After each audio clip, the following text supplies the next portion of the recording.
नमस्ते दोस्तों, आप सभी का स्वागत है वापस गोविंद फिटनेस सेंटर के एक और वीडियो में। रात के इस वक्त ऑलमोस्ट 10:30-11 बज रहे हैं और एक काफ़ी इम्पोर्टेंट टॉपिक था जो मैं सर के साथ डिस्कस कर रहा था और सोच रही थी कि इस पर एक वीडियो बनना चाहिए क्योंकि काफ़ी इम्पोर्टेंट टॉपिक है। और आज के टाइम में ये जो एक इशू मैं आज आपके साथ डिस्कस करूँगा वो काफ़ी रेगुलर होते जा रहा है, फ्रीक्वेंसी काफ़ी बढ़ गई है। वो है जिम में चक्कर आना या जिम में उल्टी होना या जिम में फेंट हो जाना। ये कोई नया इशू नहीं है, ये बहुत टाइम से चलता आ रहा है, लेकिन आज के टाइम में ये काफ़ी ज़्यादा बढ़ गया है। योगेश सर तो खुद ओनर है जिम के, तो सर आपको तो पता ही होगा कि जिम में चक्कर आना या जिम वर्कआउट करने के बाद स्पेशली हैवी स्क्वाट्स करते हैं या हैवी डेडलिफ्ट लगाते हैं लोग, उसके बाद जब घर जाते हैं या कुछ लोग तो जिम में ही चक्कर खा के गिर जाते हैं, बहुत लोगों को उल्टी होती है। तो ये काफ़ी कॉमन इशू है और इसका कोई एज लिमिट नहीं है दोस्तों कि मतलब छोटे हैं तो ही होगा या फिर आप काफ़ी एक्सपीरियंस्ड है तो आपको होगा ही नहीं। मैंने लिटरली मिस्टर ओलंपिया के कंप्यूटर्स देखे दो, जिम में डेडलिफ्ट लगाते हैं, स्क्वाट्स लगाते हैं और उल्टी कर देते हैं। तो आई होप आपने कभी ना कभी, अगर आप रेगुलर जिम गोअर है तो आपने कभी ना कभी तो इशू फेस किया होगा। मैंने तो बहुत बार किया है, एक बार मैंने उल्टी कर दी है जिम में, 2-3 बार मैं फेंट भी हो चुका हूँ। क्योंकि सर आपके साथ कभी ऐसा हुआ है कि आप बहुत हैवी वर्कआउट करते हैं और हल्का सा चक्कर होता है? हाँ, तो ये कॉमन इशू है। तो आप डरिए मत कि केस आपके साथ ही हो रहा है, ये हर किसी के साथ होता है, बहुत कॉमन इशू है। तो आज मैं आपको 4 पॉइंट्स बताऊंगा, अगर वो पॉइंट्स आप इम्प्लीकेट कर देते हैं तो आपके ये उल्टी आना, चक्कर खा के गिरना या घर जाके उल्टी करना या जिम में ही चक्कर खा के उल्टी करना, ये पूरा हट जाएगा। तो मैंने एक बोर्ड पे लिख के रखा है इजी आपको ग्रेस के लिए। तो देखिए दोस्तों, 2 टर्म्स होते हैं। पहला टर्म तो है डिजीनेस और एक नौशिया। डिजीनेस और नौशिया ये 2 अलग अलग टर्म्स होते हैं। डिजीनेस होता है कि आपको फेंटिंग यानी कि थोड़ा सा चक्कर आती है, आपको ब्लैंक आउट हो जाता है पूरी तरीके से, आपको जिसे कहते हैं दिन में तारे दिखते हैं लोगों को, तो ये उस तरह का है। जो नौशिया है, नौशिया का मतलब है उल्टी आने की फीलिंग, वॉमिटिंग। हाँ, वॉमिटिंग जिसे कहते हैं। वॉमिटिंग होगा नहीं आपको, आप कंट्रोल कर लेंगे, बट जैसे कि फॉर एग्जांपल आप बस में कहीं ट्रैवल करते हैं, बस अगर बहुत सारी यू टर्न्स लेती है, चक्कर लेती है माउंटेनियस रीजन में, तो आपको उल्टी वाली फीलिंग आनी शुरू होती है। वही फीलिंग आपको जिम में भी आएगी, तो उसको बोलते हैं नौशिया। तो डिजीनेस और नौशिया 2 अलग अलग पार्ट है, ये पहले आप समझ लीजिए। कुछ लोगों को सिर्फ डिजीनेस होगा, कुछ लोगों को नौशिया होगा, कुछ लोगों को डिजीनेस और नौशिया दोनों होंगे। इन्हें चक्कर भी आएगी, थोड़ा बंदा वो संभल जाएगा, उसके बाद उल्टी भी आ जाएगी उसको, ये दोनों भी हो सकते हैं। तो आपके साथ क्या होता है मुझे कमेंट सेक्शन में बताइए, योगेश सर और मैं आपको वहाँ भी आंसर करेंगे। ये तो हो गए, मैंने डिजीनेस और नौशिया आपको समझा दिया। इसको अवॉइड कैसे करेंगे या फिर इसके सिम्टम्स क्या है, कैसे पता लगेगा कि यार अगर मैं सर्टन एक्सरसाइज करता हूँ तो मुझे डिजीनेस या नौशिया आ सकता है। सबसे पहला है ओवर एक्सर्शन या फिर फटीग जिसे कहते हैं। बहुत लोग मैंने देखा है जिम में, रॉनी कोलमैन की वीडियोस देखते हैं, अर्नोल्ड श्वार्ज़नेगर की वीडियोस, जे कटलर की वीडियोस देख के आते हैं और ट्राई करते हैं कि उन्होंने जिससे वर्कआउट किया है उतना ही वेट हम जिम में उठाएं। ये सबसे बड़ी गलती है। वो मिस्टर ओलंपिया रह चुके हैं, 7 टाइम 8 टाइम चैंपियंस रह चुके हैं अपने फील्ड के। वहाँ उस लेवल के फिजिक तक पहुँचने के लिए जो उन्होंने सैक्रिफाइसेस किए होंगे वो सालों की मेहनत है। तब जाके रॉनी कोलमैन ने 2 टन का लेग प्रेस लगा के दिखाया था। जे कटलर वो 500 किलो के स्क्वाट्स या फिर 500 किलो के डेडलिफ्ट तब लगाते हैं जब उनकी 12-13 साल की ट्रेनिंग होती है। तो ये सबसे बड़ी गलती है। जब भी आप जिम आते हैं मोटिवेशन रही है, क्योंकि मोटिवेशन के बिना आप तो वर्कआउट नहीं करेंगे, बट किसी को कॉपी मत कीजिए कभी। अगर आप वो कॉपी करते हैं तो ऑफकोर्स आप ओवर एक्सर्शन कर देंगे। ओवर एक्सर्शन करने से आपके मसल्स को जो ऑक्सीजन चाहिए होता है वो नहीं मिलेगा और आप फटीग हो जाएंगे। तो ये सबसे बड़ी और सबसे जनरल गलती है। आई थिंक योगेश सर आप भी एग्री करेंगे कि बहुत लोग वर्कआउट करने से पहले ये गलती बहुत करते हैं। अभी भी सर मुझे बता रहे थे, हमारे कुछ मेंबर्स थे ऐसे जो काफ़ी ज़्यादा अपने कैपेसिटी से ज़्यादा वेट उठा लेते हैं। ये बहुत बड़ी गलती है दोस्तों। वेट मैटर नहीं करता, आपका फॉर्म, रेपिटेशन और माइंड मसल कनेक्शन, ये 3 चीज़ें का अगर आप समझ गए इक्वेशन क्या है, आप किसी भी लेवल की बॉडी बना सकते हैं। सेकेंड पॉइंट है डिहाइड्रेशन।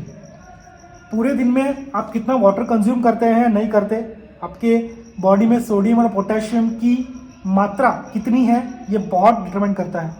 बहुत लोग ठीक से पानी नहीं पीते पूरे दिन में और स्पेशली जिम में, इसीलिए भी उसको चक्कर आना या उल्टी होना हो सकता है। तो हाईली रिकमेंडेड, आपने बहुत लोग से सुना होगा, डॉक्टर्स भी कहते हैं दिन में 2 से 2.5 लीटर का पानी आपको पीना ही चाहिए। और अगर आप जिम में ट्रेन कर रहे हैं तो एटलीस्ट 1 लीटर की आपकी कंजम्पशन होनी चाहिए, स्पेशली जब आप हैवी लिफ्टिंग करते हैं, यानी कि अगर आप बैक ट्रेनिंग कर रहे हैं, चेस्ट या फिर लेग्स ट्रेनिंग, ये ऐसे मसल्स हैं जो आपकी बॉडी में सबसे बड़े मसल्स होते हैं। तो इस टाइम पे आप ट्राई कीजिए कि आप पानी के साथ इलेक्ट्रोलाइट्स भी पिए। ज़रूरी नहीं होता कि एक साथ पानी पी ले, हर एक सेट के बाद थोड़ा थोड़ा पानी सिप कीजिए, आपको एक मैसिव डिफरेंस दिखेगा, डिजीनेस बिल्कुल नहीं होगी। ओके, तो ये जनरल 2 पॉइंट है ट्रेनिंग से रिलेटेड। नेक्स्ट पॉइंट है दोस्तों एनवायरनमेंट। आपके जिम में एनवायरनमेंट कैसा है ये भी बहुत मैटर करता है।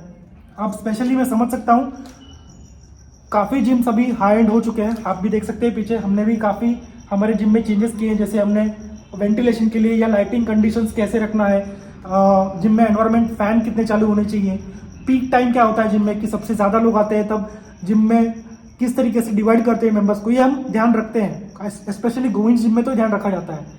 लेकिन अगर आप एक ऐसी जिम में जाते हैं जैसे कि एक देसी अखाड़ा टाइप जिम होता है, यानी कि जस्ट सेटअप हुआ है और एक रॉ जिम जिसे कहते हैं, वहाँ पे आपको ये दिक्कत आ सकती है, क्योंकि वहाँ पे प्रॉपर वेंटिलेशन नहीं होता, ना एयर कंट्रोल सिस्टम होता है, ना जिम में पंखे ठीक से चल रहे हैं, और प्लस अगर उस जिम में मेंबर्स भी ज़्यादा हैं तो जो जिम में ना एक अलग सी स्मेल आनी शुरू हो जाती है, एक अलग सी हीट होनी शुरू हो जाती है जिम। तो ये एनवायरनमेंट काफ़ी इफेक्ट करता है। आप जिम में जाएंगे और आपको गरम गरम फील हो रहा है, आपको हवा नहीं आ रही ठीक से, और अगर आप उस कंडीशन में स्क्वाट्स लगाएंगे, डेडलिफ्ट लगाएंगे, तो ये तो जल्दी शूट हो जाएगा। तो याद रखिए, आप जिस भी जिम में ट्रेन करेंगे, आप जिम के मैनेजमेंट से कंसल्ट कीजिए कि जिम का जो एनवायरनमेंट है मुझे ठीक नहीं लग रहा, और आप एडवाइस दीजिए कि क्या कर सकते हैं। स्पेशली जिम में एसी होना चाहिए, नहीं है तो एटलीस्ट वेंटिलेशन सिस्टम अच्छा होना चाहिए, पंखे अच्छे होने चाहिए। जिम में मैनेजमेंट यानी कि मेंबर्स सब चेस्ट कर रहे हैं तो सब चेस्ट पे ही नहीं लगाना चाहिए, प्रॉपर डिवाइड कीजिए जिम को। ये स्पेशली जिम मेंबर्स या जिम ट्रेनर्स के लिए एक मेरी छोटी सी एडवाइस या सजेशन रहेगा। लास्ट है फूड एंड टाइमिंग। ये भी एक काफ़ी बड़ी गलती है। बहुत लोग जिम आने से पहले काफ़ी हैवी मील्स कंज्यूम करके आते हैं, उनको अंदाज़ा नहीं होता कि क्या खाना है जिम के पहले। बहुत लोग फास्ट फूड, स्ट्रीट फूड खा के आ जाते हैं, बहुत लोग समोसा, वड़ा पाव, इस तरह की चीज़ें, जंक फूड खा के आ जाते हैं। योगेश सर बेटर जानते हैं।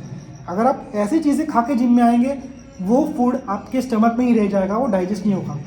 और आप जब ब्रीदिंग करते हैं, हैवी ब्रीदिंग करेंगे, आप स्क्वाट्स या डेडलिफ्ट जैसी एक्सरसाइज लगाएंगे, तो ऑफकोर्स आपको उल्टी होनी है, क्योंकि अनडाइजेस्टेड फूड आपके स्टमक में पड़ा हुआ है, उस पर से आप पानी पी रहे हैं, तो मिक्सचर पूरा घूमते रहेगा आपके स्टमक में। तो याद रखिए, जिम आने से पहले आपको 1.5 घंटे पहले खाना है। 1.5 घंटे का गैप में उसमें कुछ मत खाइए। और भी क्या खाना है, ऐसे फूड खाने हैं जो इजीली डाइजेस्ट हो जाए, फाइबर जिसमें अच्छा हो जाए, जैसे बनाना हो गया, थोड़े से आप आलमंड्स खा लीजिए, ब्राउन ब्रेड खा लीजिए, इस तरह के फूड्स जो डाइजेस्ट हो जाए, यानी खाने के बाद आपको ऐसा ना लगे कि यार बहुत हेवी भी फील हो रहा है, मेरा स्टमक काफ़ी पैक हो गया है। हल्का फूड, कार्ब अच्छे होने चाहिए, प्रोटीन अच्छा होना चाहिए। आपने 2 एग वाइट खा लिए, इस तरह के फूड, या फिर प्रोटीन पाउडर पी लिया, या फिर प्री वर्कआउट ले लिया, इस तरह की चीज़ें जो आपके ब्लड में काफ़ी इजीली एंटर हो जाए और आपको जिम में मदद मिले। तो दोस्तों, ये 4 पॉइंट है जो मुझे लगता है बहुत इंपॉर्टेंट है। जो लोग, ये जनरल पॉइंट है, मैं कुछ अलग से हटके आपको नहीं बता रहा हूँ, जो योगेश सर ने एक्सपीरियंस किया और मुझे लगता है कि जो जनरल पब्लिक फॉलो कर सकती है, उसके बेसिस पे पॉइंट मैंने बनाए हैं। मैं ट्राई करूंगा कि इसके एक्सेल या पीडीएफ शीट बना के मैं नीचे लिंक डाल दूंगा, ताकि आप उसमें भी एक्सेस कर सकते और पढ़ सके ठीक से। अगर आप वो नहीं कर सकते तो मैं थोड़ी देर के लिए इसमें यहाँ पे होल्ड कर लेता हूँ, आप चाहिए तो उसका स्क्रीनशॉट ले लीजिए और फॉलो कर सकते हैं। सो दोस्तों, ये एक काफ़ी कॉमन इशू है, सबके साथ होगा। अगर आप बिगनर है, इंटरमीडिएट है, एडवांस्ड है, इवन आप मिस्टर ओलंपिया भी हो, हर एक दिन ऐसा आएगा जब आपको जिम में उल्टी होने ही वाली है, चक्कर आने ही वाले हैं। तो घबराइए मत, अपने जिम के ट्रेनर से बात कीजिए, न्यूट्रिशनिस्ट है आपके, कोई डॉक्टर है, इनसे बात कीजिए, आपकी फिजिकल कंडीशन कैसी है। बहुत लोग को लैक्टोज इंटॉलरेंट होते हैं, या फिर बहुत लोग को दूध नहीं पचता, ऐसे कुछ छोटी छोटी चीज़ें होती है जिसको रेक्टिफाई करने से आपकी ये प्रॉब्लम सॉल्व हो जाएगी। लेकिन जो मेन 4 प्रॉब्लम है वो मैंने आपको यहाँ बता दी है। आपने योगेश सर से कंसल्ट किया मैंने, तब जाके 4 पॉइंट्स बनाए हैं। मैंने भी बात की इनसे कि क्या 4 पॉइंट हो सकते हैं जो इजीली टैकल कर सकते हैं, तो ये 4 पॉइंट थे। याद रखिए, सबसे पहला पॉइंट, आपको ओवर एक्सर्ट नहीं करना है। सेकंड पॉइंट, डिहाइड्रेशन, यानी कि पानी ठीक से पीजिए पूरे दिन में और जिम में। थर्ड पॉइंट, एनवायरनमेंट जिम का, अब जिस जिम में जाते हैं वहाँ पे एनवायरनमेंट अच्छे से ब्रीदिंग और वेंटिलेशन होना चाहिए आपका। 4 फूड एंड टाइमिंग, जिम आने से 1.5 घंटे पहले खाइए और ऐसा खाना खाइए जो इजीली डाइजेस्ट हो जाए। तो दोस्तों ये था आज का वीडियो डिजीनेस, नोशिया को लेके और वॉमिटिंग को लेके। आई होप मैंने काफ़ी इजी वे में आपको एक्सप्लेन कर दिया है। अगर आपको कुछ भी डाउट्स है तो आप कमेंट सेक्शन में मेंशन कर सकते हैं, योगेश सर और मैं आपको आंसर कर देंगे। इन पर्सन आपको आके मिलना है, कंसल्ट करना है तो मैं जिम का एड्रेस लिंक में डाल दूंगा, डिस्क्रिप्शन में भी डाल दूंगा। आप आइए, पुणे में खराडी में जिम सिचुएटेड है। आप आके योगेश सर यहाँ पे ऑन ग्राउंड हमेशा रहेंगे, आप फ्री कंसल्टेशन ले सकते हैं। जिम के बारे में अगर आपको कुछ पूछना है, क्या जिम की फीस है, कैसे हम ज्वाइन करेंगे, क्योंकि अभी हमने ऑफर्स चालू किए हैं तो बहुत लोग खुश हैं इस ऑफर से और बहुत लोग ज्वाइन भी कर रहे हैं जिम। अगर आपको वो भी चाहिए तो मैं योगेश सर का नंबर यहाँ पे नीचे डाल दूंगा, आप इनको डायरेक्टली कॉल कर सकते हैं। आई होप आपको आज का वीडियो पसंद आया होगा। Do like, share and subscribe the channel. Thank you so much for watching the video.